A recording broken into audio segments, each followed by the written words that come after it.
its leader is accused of crimes against humanity. All this is about Russia. At the same time, the Federation, in spite of everything, continues to be a permanent member of the UN Security Council and retains the right to veto decisions of the Security Council. And from April the 1st, it is Russia's turn to chair the organization. The presidency of Russia in the UN Security Council begins on the 1st of April. And frankly speaking, you cannot imagine a worse joke for April Fool's Day.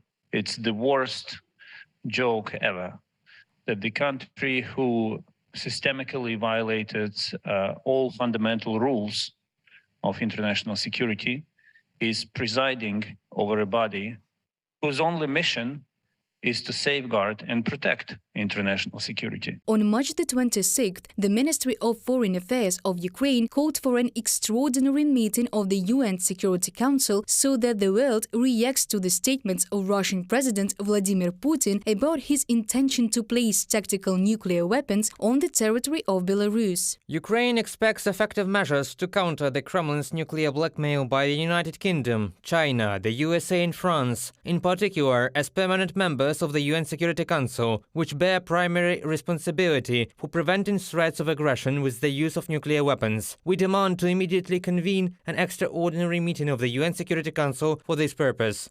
From the statement of the Ministry of Foreign Affairs of Ukraine on the official website of the department. The world has already reacted to this intention of the Kremlin. Poland, Germany and the USA made their comments. So we're going to continue to monitor the implications. We have not seen any reason to adjust our own strategic nuclear posture, nor any indications that Russia is preparing to use nuclear weapon. And so, we remain committed to the collective defense of the NATO alliance, but we have not seen any reason right now to change or adjust our posture. The UN Security Council is a collegiate body of 5 permanent members whose purpose is to maintain world order throughout the planet, and the chairmanship of the organization changes every month in an English alphabetical order. It will be Switzerland's turn in May, but in April, Russia will chair the organization. Can you imagine such bloodthirsty despots as Adolf Hitler, Saddam Hussein or Pol Pot presiding over UN Security Council, charged with preserving global peace and harmony? This is no April Fool's prank. Next month, by extension, Putin assumes UN Security Council presidency, said Serhiy Kyslytsa, permanent representative of Ukraine to the United Nations, on Twitter. On December the 26th last year, Ukraine initiated a process aimed at achieving the complete exclusion of Russia from the United Nations Security Council and the UN as a whole.